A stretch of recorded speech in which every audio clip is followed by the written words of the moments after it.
거룩하신 하나님, 참으로 감사드립니다.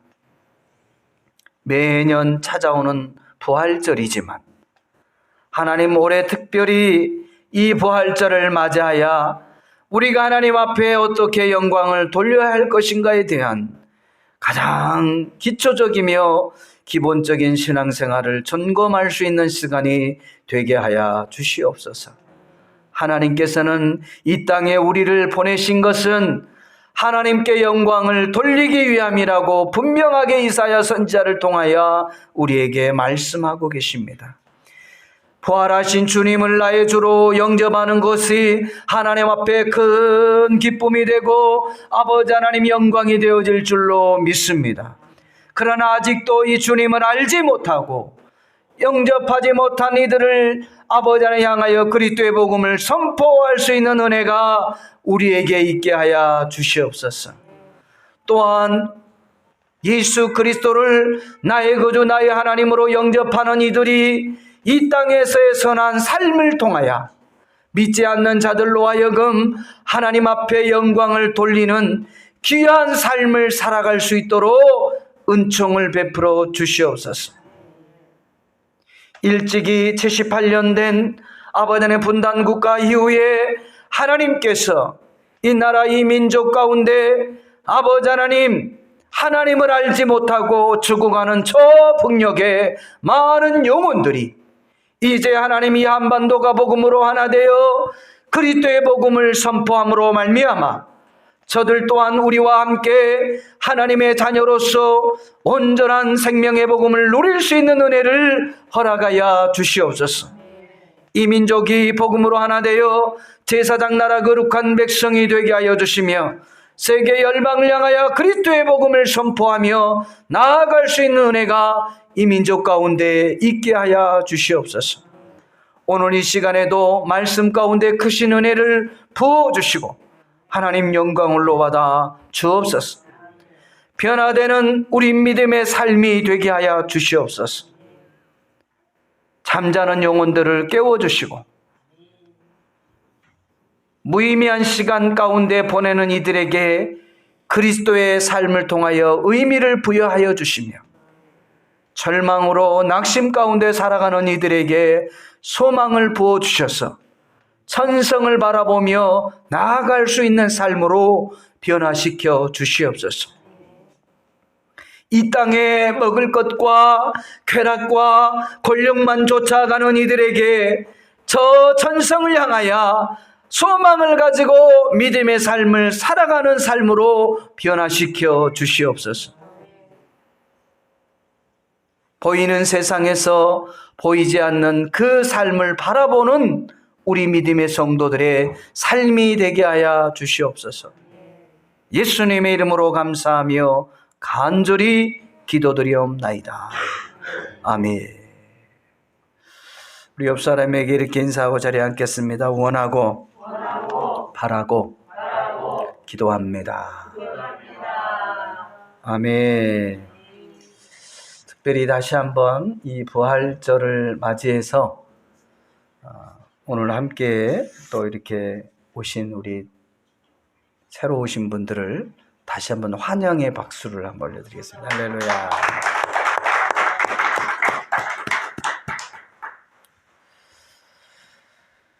특별히 이 구약 성경의 레위기를 보게 되면 그 5대 제사와 7대 절기에 대해서 이렇게 기록을 하고 있는데요.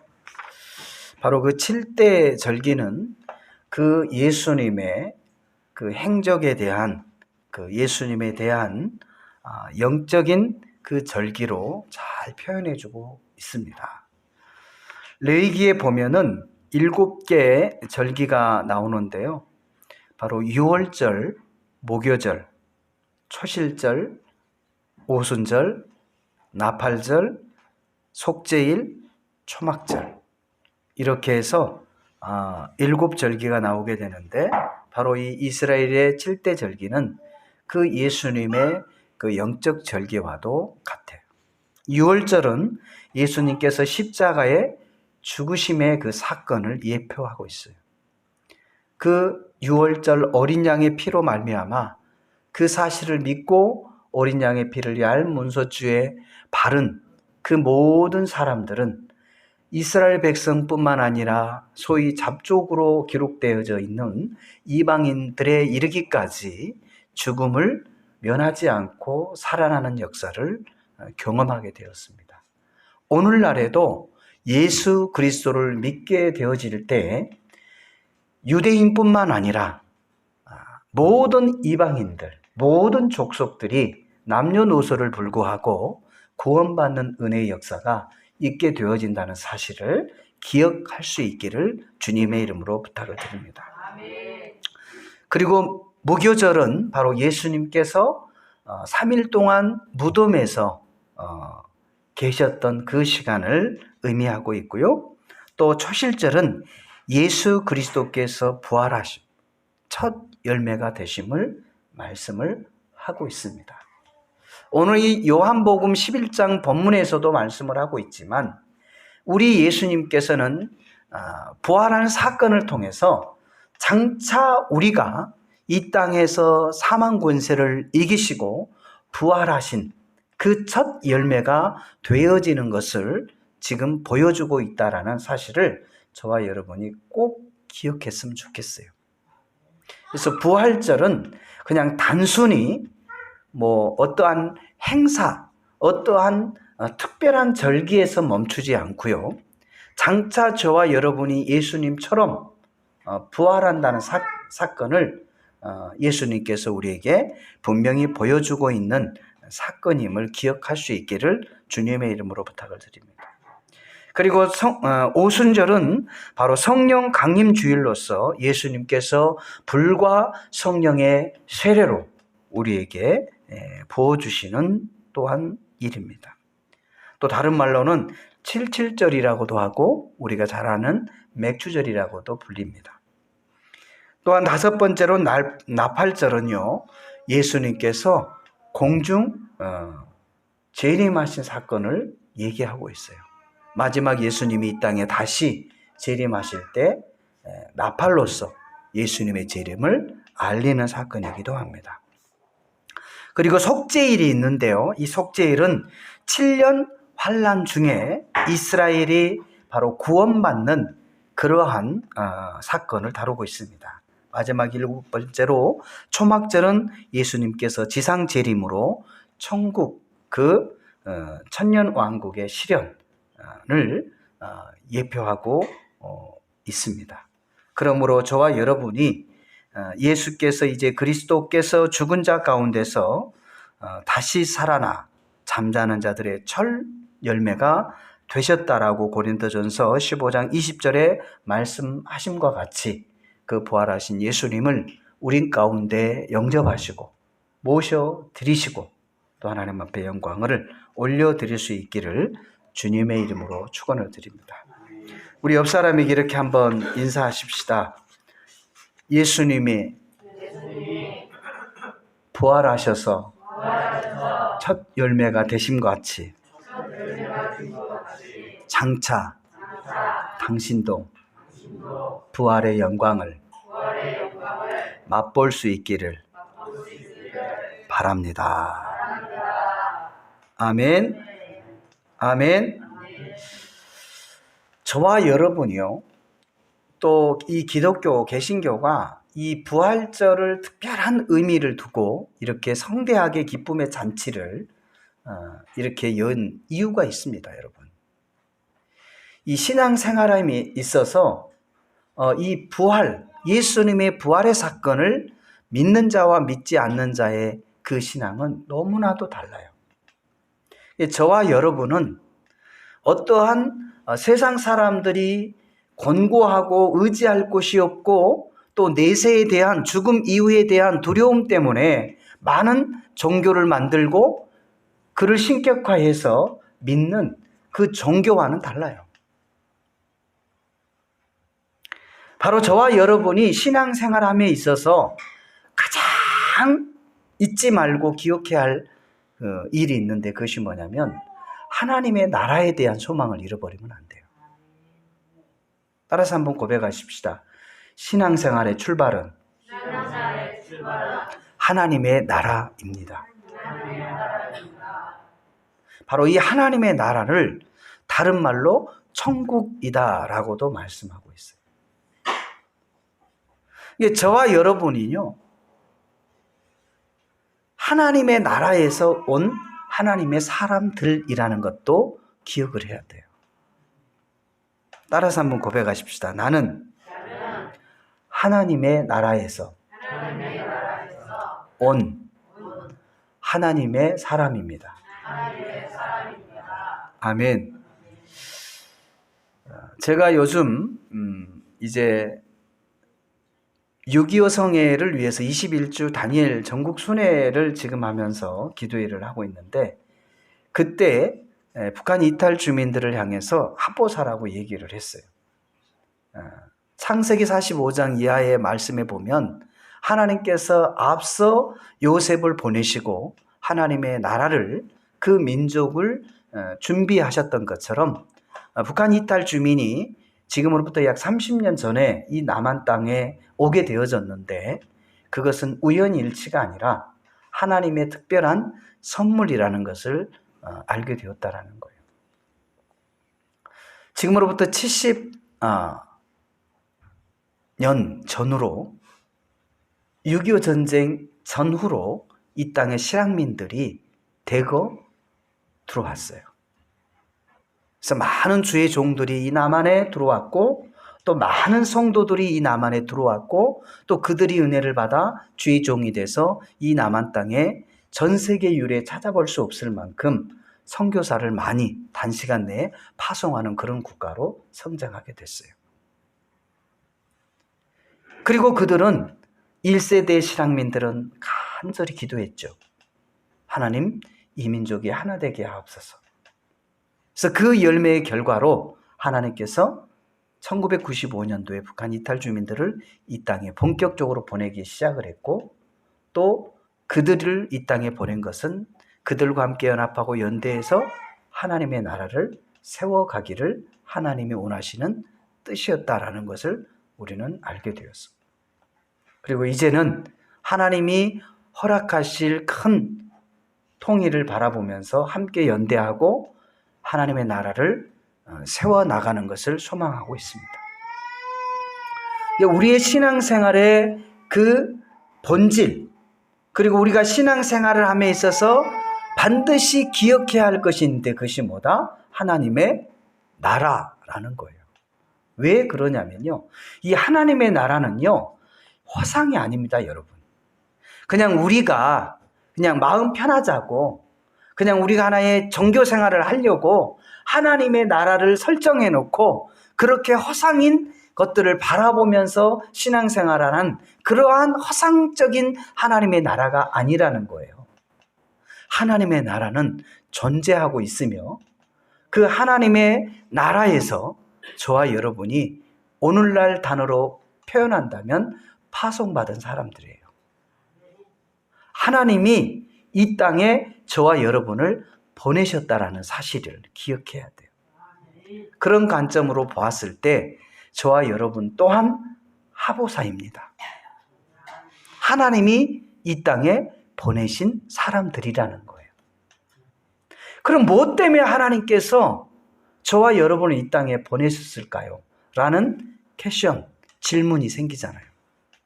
그 질문의 답이 바로 하나님께 영광을 돌리기 위함이라는 거예요. 하나님께 영광을 돌리는 두 가지 방법을 서두에 말씀을 드렸는데요. 그 첫 번째가 뭐예요?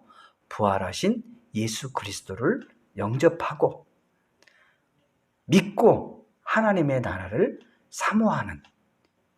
사모하게 될 때 이들이 바로 하나님 앞에 영광을 돌리는 삶인 줄로 믿습니다. 그리고 하나님께 경배와 찬양을 올려드리는 그 행위가 바로 첫째 된 행위인 줄로 믿습니다. 그리고 두 번째, 우리가 이 땅에서 하나님 앞에 영광을 돌리는 것은 마태복음 5장 16절에 너희의 선한 행위를 통하여 하나님 앞에 영광을 돌리게 하라. 오늘날 많은 이 기독교와 또 믿음의 사람들이 믿지 않는 사람들로 하여금 질타를 받는 이유 중에 하나이기도 해요. 왜 믿는 사람들이 믿지 않는 사람과 똑같이 살냐? 왜 믿는 사람들이 믿지 않는 사람들과의 구별되지 않느냐? 이것을 지금 질타하고 있는 거예요, 여러분. 그래서 다시 한번 저와 여러분이 믿는 사람과 믿지 않는 자의 삶이 구별된 삶을 살아갈 수 있기를 바랍니다. 목사님, 그럼 무엇을 어떻게 구별돼야 돼요? 믿지 않는 사람들은요, 이 땅, 이 세상의 소망을 두고 살아갑니다. 그러나 믿음의 사람들은 이 땅에서의 소망뿐만 아니라 플러스 원, 하나님의 나라의 소망을 두고 살아가고 있다는 거예요. 만약 이 자리에 계신 분 중에서 이 땅에서만 소망을 두고 살아가고 있다면 여러분은 여전히 교회를 나오지만 믿지 않는 자와 같은 삶을 살아가고 있는 거예요. 그러나 저와 여러분이 이 땅에서의 삶의 소망을 두고 또한 장차 내가 가야 할 하나님의 나라의 소망을 두고 신앙생활을 하고 있다면 바로 그 사람이야말로 믿는 사람과 믿지 않는 사람의 구별된 삶을 살아가고 있는 줄로 믿습니다. 우리 옆 사람과 인사해 볼까요? 당신은 구별된 삶을 살아가고 있습니까?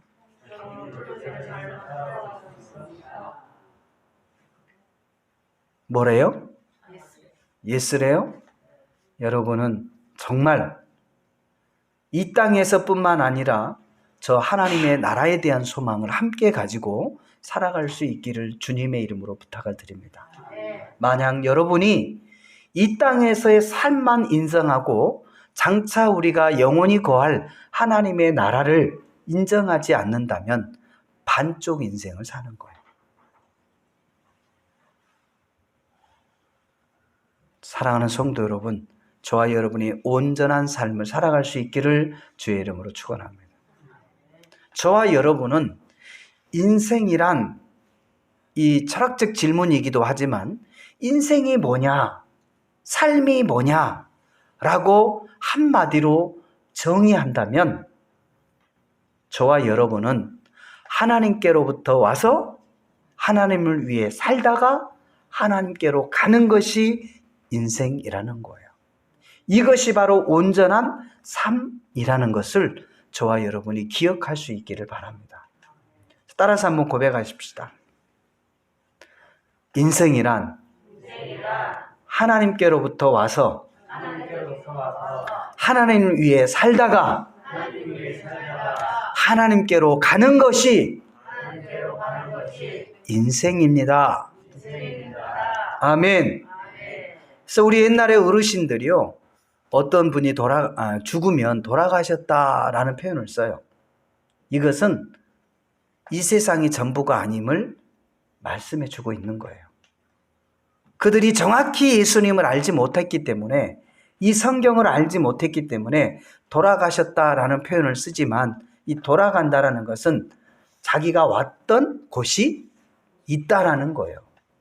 믿으시면 아멘. 자, 우리 어르신들 저를 보세요. 여러분은 왔던 곳이 있어요.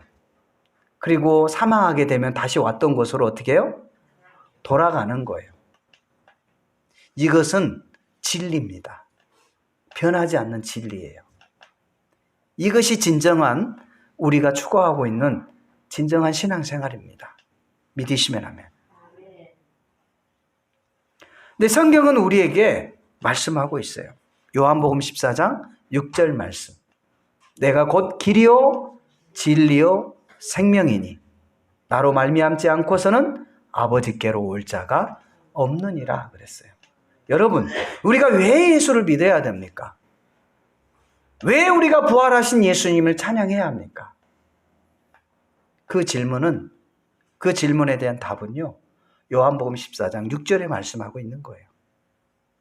바로 예수님께서 길이요 진리요 생명이시기 때문에 그 예수 그리스도로 말미암아 아버지께로 갈 수 있기 때문에 저와 여러분이 예수를 반드시 믿어야 되는 거예요. 믿으시면 하면.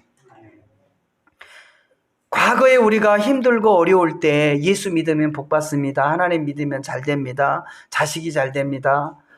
건강해집니다.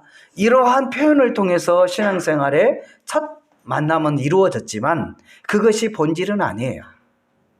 그것은 하나의 예수님을 만나기 위한 하나의 방법인 거예요. 매개체라는 거예요. 불씨라는 거예요. 마음을 동요하는, 마음을 열기 위한 하나의 방법이라는 거예요. 본질은 뭐예요? 부활하신 예수님을 통해서 하나님의 나라에 가는 거예요. 내가 왔던 곳으로 다시 돌아가는 것이 신앙생활의 본질이라는 것을 저와 여러분이 기억할 수 있기를 주님의 이름으로 부탁을 드립니다. 그러므로 저와 여러분이 이 예수님을 믿으시기를 주님의 이름으로 축원합니다. 예수님을 믿으시는 분은 아멘 하시기 바랍니다. 다시 한번 기회를 드리겠습니다.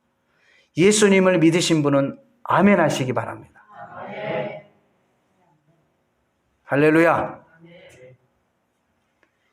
예수님이 길이요 진리요 생명이기 때문에 저와 여러분이 예수를 믿는 거예요.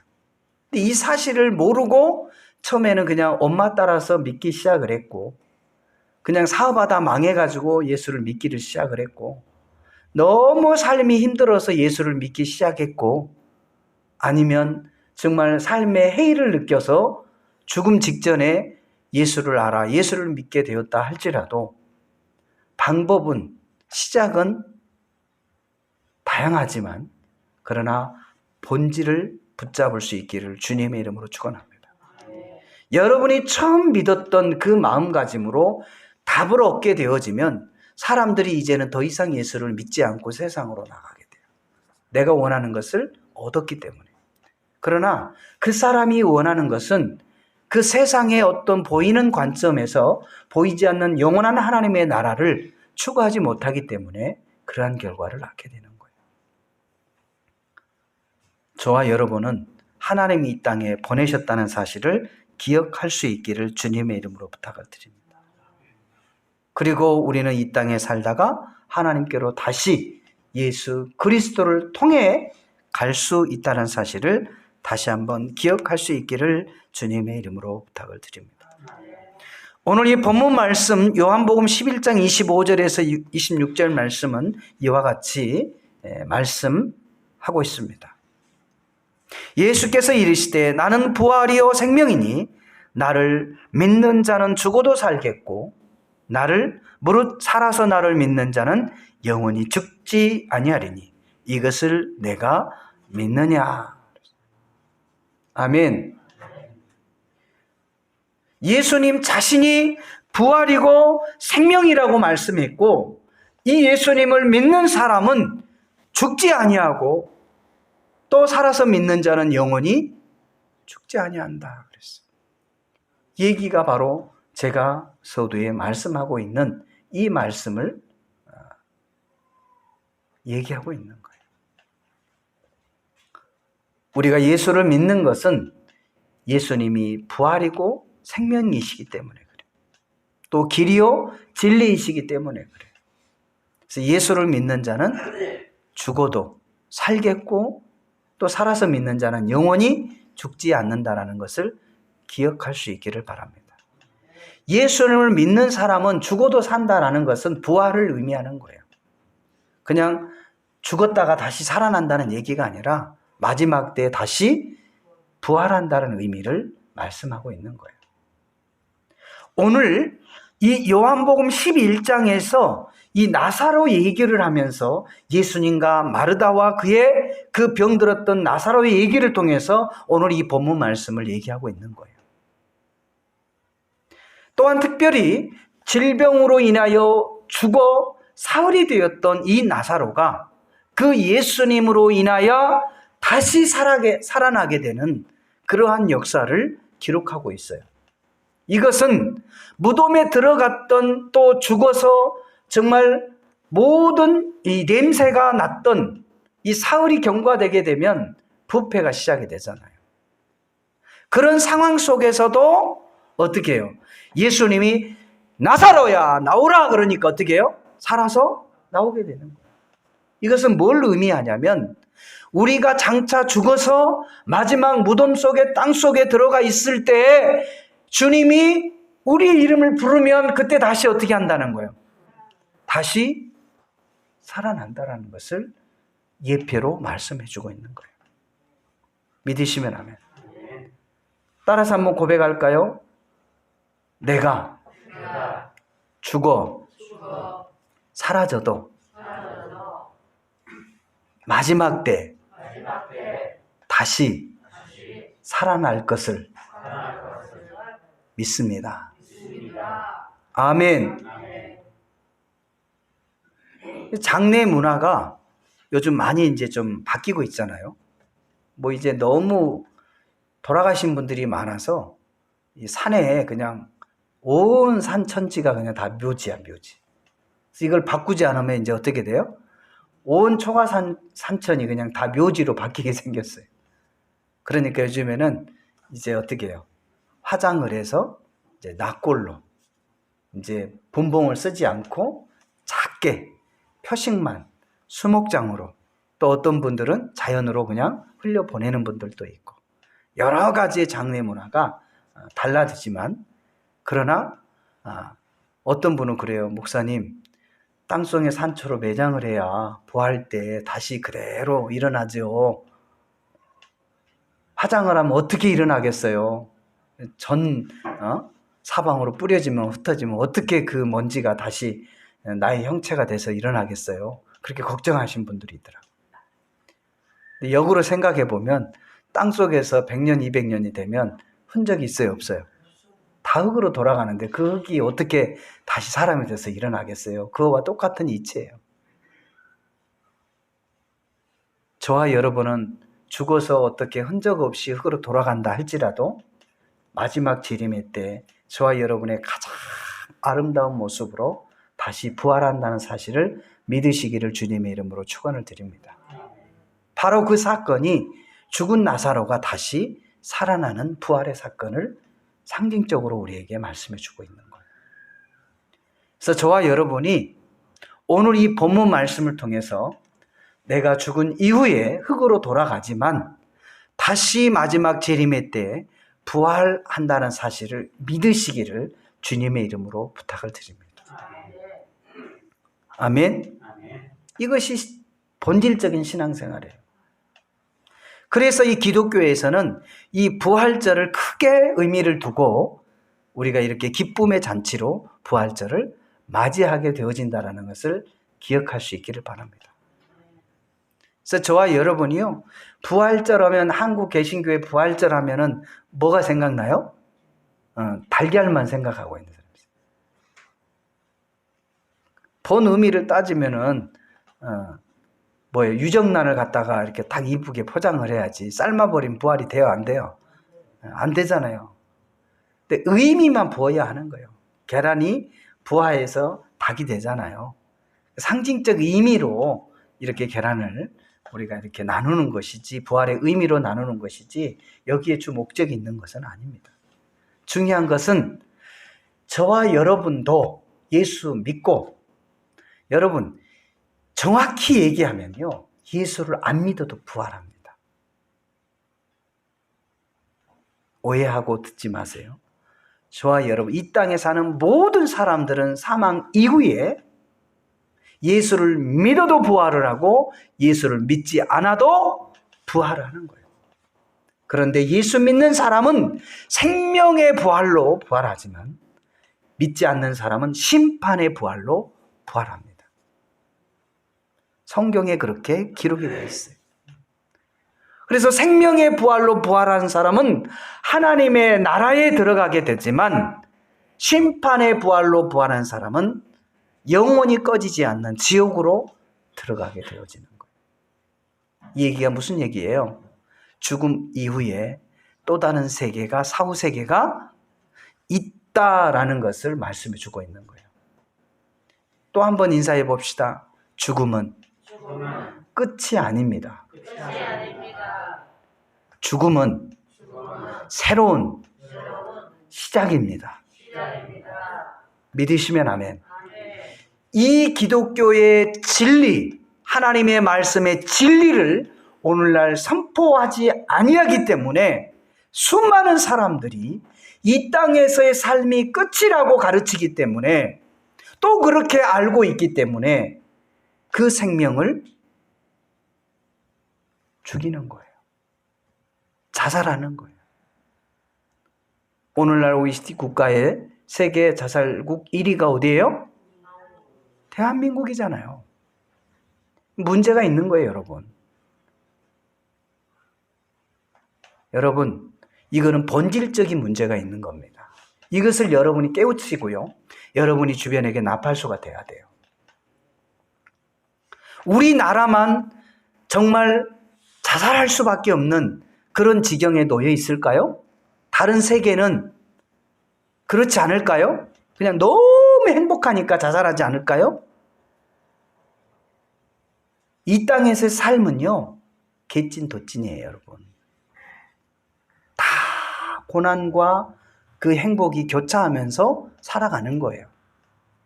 그런데 왜 유독이 우리나라에만 세계 1위가 되냐 이 말이에요. 그것도 청소년 자살률이 세계 또 1위예요. 그리고 또 북한 이탈 주민들의 자살률이 또 1위예요. 그 중에서도. 이 시점에서 저와 여러분이 다시 한번 생명에 대한 생각을 해보아야 돼요. 이 땅에서의 죽음이 끝이 아니라는 것을 여러분 알아야 합니다. 죽음은 끝이다 라고 생각하기 때문에 당장 지금 그 고통스러운 환경을 모면하기 위해서 생명을 끊는 거예요. 이것은 죄입니다. 생명은 누구의 것이에요? 하나님의 것이에요. 왜? 하나님께서 우리를 이 땅에 보내셨잖아요. 그리고 하나님 위에 살도록 지음받았잖아요. 그리고 우리는 죽음 이후에 예수 그리스도를 통해서 하나님의 나라에 임하여야 한단 말이에요. 그렇기 때문에 이 생명은 소중히 귀하게 여겨야 합니다. 우리 옆 사람이 이렇게 한번 인사하십시다. 생명은 귀한 것입니다. 함부로 다룰 것이 아닙니다. 아멘. 여러분이 삶 속에서 그 절망적인 고난의 시간을 견디고 살아남을 때, 또 생명의 부활로 우리 주님이 살아나셨던 것처럼 복된 삶을 맞이할 수 있다는 것을 기억할 수 있기를 주님의 이름으로 축원을 드리겠습니다. 저와 여러분이 오늘 부활절을 맞이하여서 반드시 기억해야 할 사건이 있는데, 바로 부활하신 그 주님을 믿음으로 하나님 앞에 영광을 돌릴 수 있기를 바랍니다. 그리고 또한 우리가 이 땅에 살아가는 동안 선한 행위를 통하여 믿지 않는 사람들에게 하나님이 살아계심을 나타내 보일 수 있기를 주님의 이름으로 축원을 드립니다. 우리 주님은 생명이요 또 부활이요 생명이니 라고 말씀을 하셨어요. 요한복음 14장 6절에도 내가 곧 길이요 진리요 생명이니 나로 말미암지 않고서는 아버지께로 올 자가 없느니라 라고 말씀을 하고 있습니다. 그러므로 저와 여러분이 부활하신 예수를 믿는다는 것이 신앙의 어떠한 부분이라는 것을 분명히 기억하시고 이 신앙의 본질을 저와 여러분이 회복할 수 있기를 주님의 이름으로 축원을 드립니다. 이 시간에 말씀을 기억하면서 우리 주님의 성호를 세 번 부르시고 부활이 되시고 생명이 되신 그 예수 그리스도를 통해서 우리가 하나님의 나라에 임할 수 있게 해달라고 이 시간에 주님의 성호를 세 번 부르시 기도합니다. 주여 주여 주여. 하나님 아버지, 감사와 영광과 존귀를 주님 앞에 올려드립니다. 우리가 이 생명의 주님을, 부활의 주님을 믿고 아버지 하나님 이 땅에서 하나님 앞에 영광을 올려드리며 또한 우리의 선한 행위를 통하여 살아계신 하나님의 영광을 올려드릴 수 있도록 은총을 베풀어 주시옵소서. 우리의 신앙의 본질이 되는 아버지 하나님, 우리 신앙생활의 이 기본으로 다시금 우리가 돌아가게 하여 주셔서 하나님께서 우리를 이 땅에 보내신 그 분명한 목적과 본질을 회복하게 하여 주시고 우리가 예수 그리스도로 말미암아 하나님의 나라에 입성할 수 있는 은혜를 허락하여 주시기를 원합니다. 이 땅의 많은 사람들이 이 진리를 깨닫지 못하기 때문에 생명을 가비 여기고 당장의 고난을 이기지 못하며 생명을 쳐버리는 어리석은 인생들이 많이 있습니다. 하나님, 이 사실을 이 한국 사회에 선포하게 하여 주시고 하나님이 생명이 나의 것이 아니요 하나님의 것임을 분명히 알고 우리가 예수 그리스도로 말미암아 하나님의 나라로 다시 돌아갈 수 있는 은혜를 경험할 수 있도록 은총을 베풀어 주시옵소서. 바라볼 수 있도록 하나님 역사하여 주시기를 원합니다.